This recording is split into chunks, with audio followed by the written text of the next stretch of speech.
Hey everyone! As you probably know, there are plenty of doors around the world that have no known keys. Maybe you've tried to imagine how they might be opened. Well, here's a fascinating story for you. Let's get into it, and good luck keeping up. It's wild. Our story begins at a temple in India. Its name comes from a very long word that translates to born from the lotus flower. This temple is considered one of the most sacred and well-known in the country. In fact, it's one of 108 temples with this name, and it's incredibly old. It was even mentioned in Tamil literature back in the 6th century. Fast forward to modern times. In 2011, India's Supreme Court ordered an inspection of the temple's valuables after concerns about possible misuse.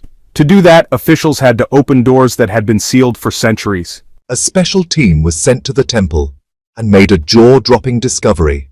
6 massive hidden vaults filled with unbelievable treasures.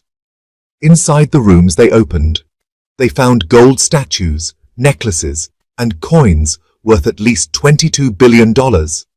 There were ceremonial outfits, gold-covered coconut shells decorated with gems, and even enormous diamonds, some weighing up to 110 carats.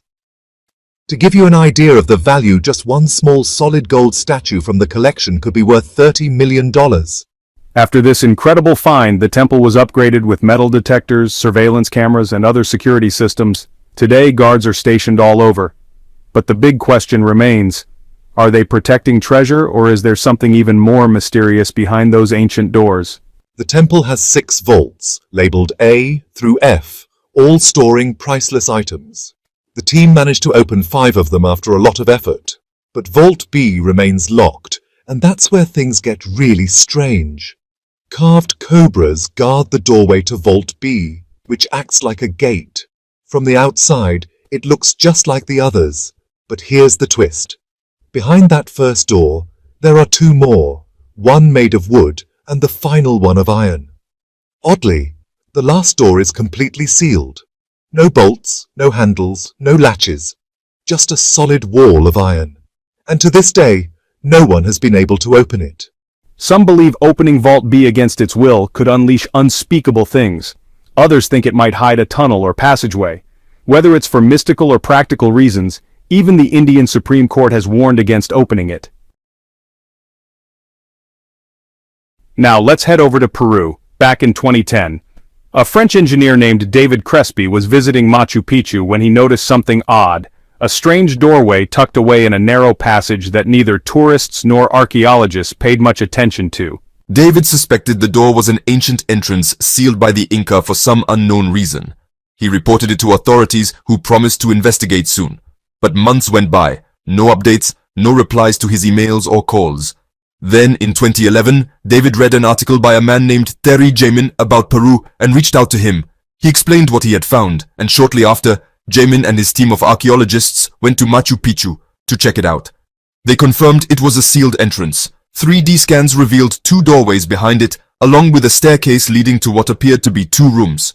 One was a large rectangular chamber, and radar also detected metals inside, possibly gold and silver artifacts. Jamin's team believes the space was an important pre-Hispanic chamber. They think the Incas sealed it to protect something major, maybe a massive treasure or a sacred object. He even suggested it could be hiding a royal tomb. Jamin officially requested permission from the Peruvian government to open the rooms, but as of now the request hasn't been approved. Authorities say opening the doorway might damage other parts of the archaeological site. However, an internal camera probe showed that the stone blocks at the entrance are just for sealing. They're not structurally supporting anything. And finally, our third mystery takes us to Giza, Egypt. Inside the Great Pyramid, explorers found 2 secret doors. There are narrow tunnels about 8 inches wide, stretching north and south. All the Queen's chamber doors? But the tunnels are blocked by huge stone blocks before they reach outside the pyramid. So where do they actually lead? Nobody really knows the true purpose of these tunnels. Some archaeologists believe these doors might hide a chamber that hasn't been discovered yet.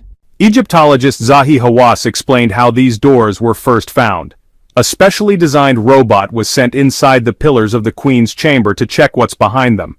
The research team attached a camera to the robot, and the footage revealed that behind the stone door there was another locked door. Archaeologists were super excited to see a door instead of a dead end.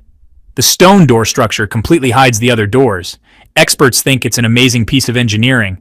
Right now, it's impossible to reach that door because of a massive stone block in front of it. But archaeologists are trying to figure out how to get in without damaging other parts of the pyramid. These new discoveries only raise more questions instead of answering old ones. The mysteries are still waiting to be uncovered. Next stop, the Taj Mahal, a monument of love.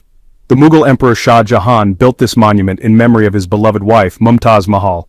There are so many doors in the Taj Mahal that talking about all the locked rooms would take days.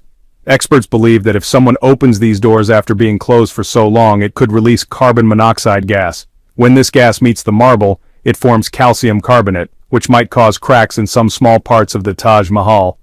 There's also a legend that opening these doors would unleash a terrible curse from the underground tomb chambers. Here's a bonus story from Canada, room 873. This room is in the Fairmont Banff Springs Hotel, which opened back in 1888. The story goes like this. Decades ago, a crime happened in this room. After the investigation, the hotel renovated the room and rented it out to new guests. But rumors say those guests also experienced strange things. They reported hearing weird noises and the TV in the room kept flickering on and off. It's believed that room 873 was actually sealed off with bricks. Curious visitors who've heard the spooky stories wander the hallway where the room used to be and even knock on the walls to try to communicate with any ghosts. So, which of these secret doors would you want to open? Now how about checking out some surreal hidden places? Grab a flashlight in your backpack, let's go! First stop, Switzerland. You're traveling to the town of Waldenburg in the eastern part of the country. It's cold and rainy, but you're determined to reach the base of the mountain where your first adventure awaits. After hiking high up, you see a strangely shaped castle. To get there, you have to walk along a very narrow path. Don't look down, you tell yourself as you tighten your backpack straps and carefully make your way. When you reach the castle gate, you can hardly believe what you're seeing, a 13th century stone castle. Today, only ruins remain, but they're in good enough condition to give you an idea of how the place looked in its glory days. You take your time exploring the inside, but honestly, the place gives you chills, and you're ready to move on. Next on the list, Turkey. After a flight and a drive, you arrive in the city of Çorum in northern Turkey. On the outskirts of Çorum, you find a valley full of giant ancient mountains and see the start of a steep path you're about to take. The trail is very steep but leads to a secret door carved into the mountain. Congrats, you've just arrived at Kapalikaya. The huge door is a massive arch-shaped stone blocking the entrance to a hidden building. Experts believe it dates back to the 2nd century BC. Unfortunately, the door won't open, so what's inside remains a mystery. It's said there's a room inside, and some locals claim there's a hidden treasure too. But to this day, no one's been able to get inside to check. Okay, time to move before night falls. Next, you get a rare chance to travel to Ethiopia. While wandering around Lalibela, you stumble upon a massive pit carved into the ground. You approach cautiously and soon find a stunning building made of burnt clay, full of intricate details that leave you amazed. But that's not all. There are 10 more pits like this one, each hiding a building from King Lalibela's 12th century era. All 11 buildings are different from each other, but share a unique style. They were all carved by hand over 24 years, using only help from chisels. Which is crazy when you think about it, since these buildings are up to 50 feet tall. That's as tall as stacking 5 African elephants on top of each other, if you can imagine that. This unusual way of building made them perfectly uniform, meaning they were carved out of one giant rock.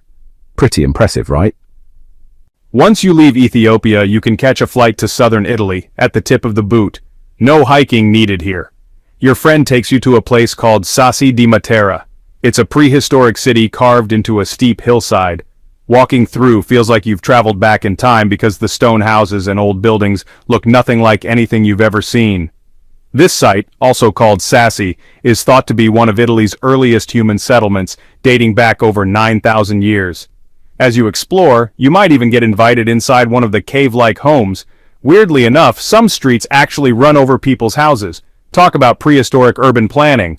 By now, you might be a carved rock architecture expert, but there are still some places left on your list.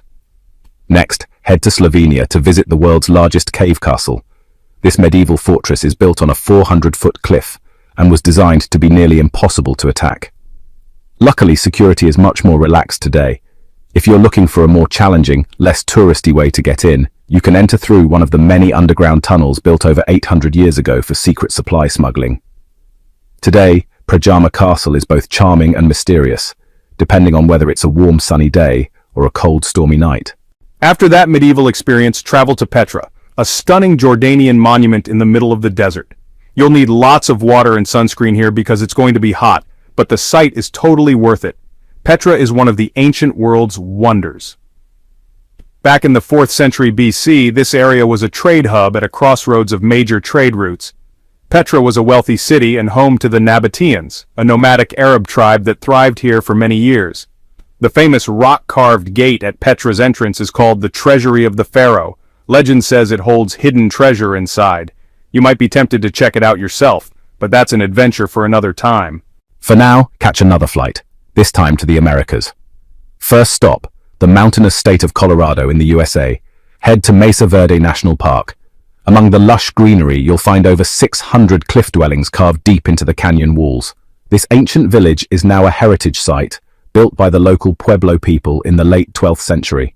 One main building is the Cliff Palace, a multi-story sandstone and mud mortar structure with over 150 rooms.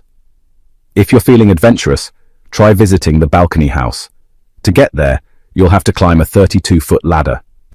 You'll see a medium-sized village with 38 rooms, including 2 ceremonial chambers built by the Pueblo for special rituals.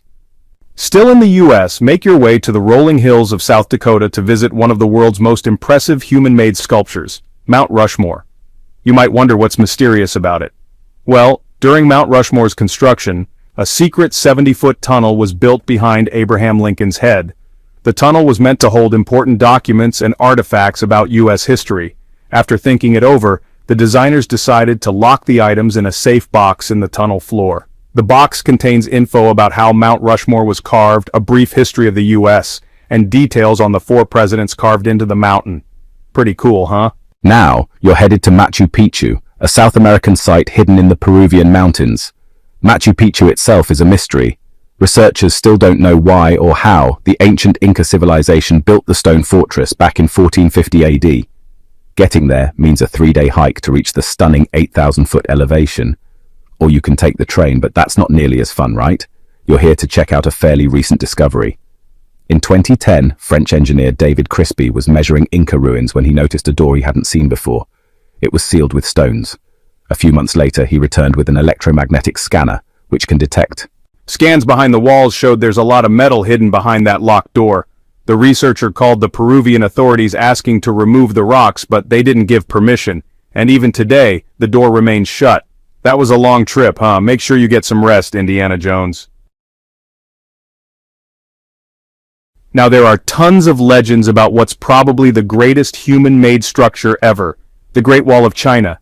Some say it's so huge you can see it from space. Others claim you can spot it all the way from the moon. There are even theories that builders were trapped inside the wall. Well, sorry to burst your bubble, but those wild stories are just myths. Even so, the Great Wall is still an amazing and stunning piece of architecture. So let me tell you the real story. China today is one of the most populated countries on Earth, with about 1.4 billion people. It's also one of the oldest continuous civilizations, with written history going back 3,500 years, and the civilization itself goes back way further. There's a theory that while humans migrated to Europe from Africa, China was actually settled by local Stone Age people who lived there since prehistoric times. Now, the Great Wall is truly massive by today's standards, stretching over 13,000 miles. To put that in perspective, it's almost 5 times the distance between New York and Los Angeles. It's even longer than the distance from the North Pole to the South Pole. Even today, nothing close to that size has been built. Of course, the Great Wall wasn't built in a day, or 2, it was built over centuries. You might know that ancient cities often had walls to protect themselves from invaders. Chinese cities did too. The first emperor of China, who unified the country in 220 BC, had a brilliant and super ambitious idea to connect all those city walls into one massive wall protecting the country's northern borders from attacks. A trusted general oversaw the construction, gathering a huge team of workers, soldiers, common folk, and even prisoners. Back then, the wall was made from packed earth and wood. In some key strategic spots, sections overlapped for extra security. The wall was on average about 26 feet tall, but the Great Wall didn't look like what we know today at that point. Each later emperor took on the project, strengthening, expanding, repairing, and even upgrading construction techniques. Some used bricks, others used granite and marble blocks. Watchtowers and platforms weren't part of the original wall either. Those were added by the Ming emperors. These towers allowed people to communicate across the wall using smoke and fire signals. So the wall is made from a mix of materials, which actually adds to its charm and shows how much time and effort went into building it. One reason parts of the wall have stood strong for centuries is sticky rice mortar. Turns out this gooey rice mortar acts almost like cement. It's super strong, waterproof, and holds the bricks so tightly that even weeds can't grow in between. You might also notice some bricks have inscriptions from the workers who built the wall. These writings ensured quality control, including info about location, quantity, and responsible officials. That way, if any problems came up with materials or construction, they knew who to blame. Recently, a research team looked into official Ming dynasty records, the dynasty that ruled China from the 14th to 17th centuries. They found notes about secret doors in the Great Wall, so they set out to find them. Using a flying drone, they took super detailed photos of 90% of the wall built during the Ming period. They discovered remains of over 220 secret doors along the wall. Some doors were just big enough for one person to squeeze through, others were large enough for two horses to pass side by side. Why were these doors there? Well, the main job of the Great Wall was to keep enemies out. Having doors that enemies could use would defeat the whole point. So, naturally, these doors were secret passageways. They perfectly matched the surrounding landscape, and from the outside, the entrances were camouflaged with bricks to blend in so well they were almost impossible to spot. The Great Wall wasn't just a defensive wall that was completely closed off. It could be opened whenever needed. It also served as a trade and communication route between the inside and outside of the wall, and of course for defense and spying. Some doors were used for trading with the other side. Smaller doors let people sneak through to spy on enemies living beyond the wall. These secret gates were also useful for surprise attacks. Like I mentioned earlier, some gates were camouflaged with bricks on the outside. The exit was so well hidden that enemies had no clue where it actually was. The inner entrance for Chinese soldiers was hollowed out so they could pass through the wall, break the camouflage from inside, and launch a surprise attack. Now, although the main goal was to keep strangers out, the wall wasn't super effective at that. People could still climb over it or just walk around it. So, the wall was constantly watched, with guards sending signals to soldiers whenever enemies were spotted nearby. The wall also bought time to gather and strengthen the country's forces, or lure enemy troops into tough strategic spots. Construction stopped at the end of the 19th century. The wall lost its strategic and military importance because of advances in technology. Over the centuries and even today, only about 8% of the Great Wall remains in good condition. The rest has been damaged. About a third of the wall has disappeared completely due to natural erosion and human damage. I think it's safe to say the wall has held up pretty well. Remember, the first parts were made of packed earth and wood, not exactly materials built to last thousands of years. Also, destructive farming methods turned huge areas into desert, causing erosion. A lot of bricks were also taken from the wall during the last century to build farms and houses. The wall is still being chipped away, but nowadays, it's tourists doing the damage. Many visitors take bricks as souvenirs. That adds up, especially with over 10 million tourists visiting the Great Wall every year. Since 1987, the wall has been a UNESCO World Heritage Site, highlighting its exceptional importance to humanity. The wall is one of 56 World Heritage Sites in China, making China the country with the second most UNESCO sites. Want to guess who's first? Italy, with 58 World Heritage Sites. And did you know the Great Wall isn't just a famous landmark, it's also home to the Great Wall Marathon? Started in 1999, this marathon is one of the toughest in the world. You guessed it. Runners race along the wall, climbing all its steps. There are 3 race lengths: a full marathon, 26 miles, a half marathon, 13 miles, or a fun 5-mile run. Now, one of the most mysterious and least explored places on Earth is right in plain sight. It's one of humanity's most majestic monuments, the Great Sphinx of Giza in Egypt. This giant statue, a lion's body with a human head, was carved from rock about 4,500 years ago. Scientists still don't know the exact date it was built, nor who built it or why. There are many theories, but none confirmed. Most people have seen the Sphinx in photos or in person, but almost no one knows what's hidden beneath it. The Sphinx was carved from a single piece of limestone and was painted. Traces of color still remain on the surface. Long ago, it was much brighter and more colorful than what we see now. Even after thousands of years, its greatness hasn't faded. By the way, Sphinx isn't its original name. The Greeks came up with that name over 100 years after it was built.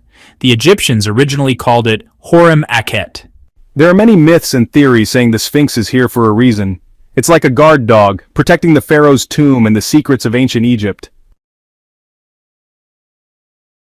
Subscribe to discover more lost history with us. Like our page, comment, and support our journey to uncover the truth behind ancient mysteries. See you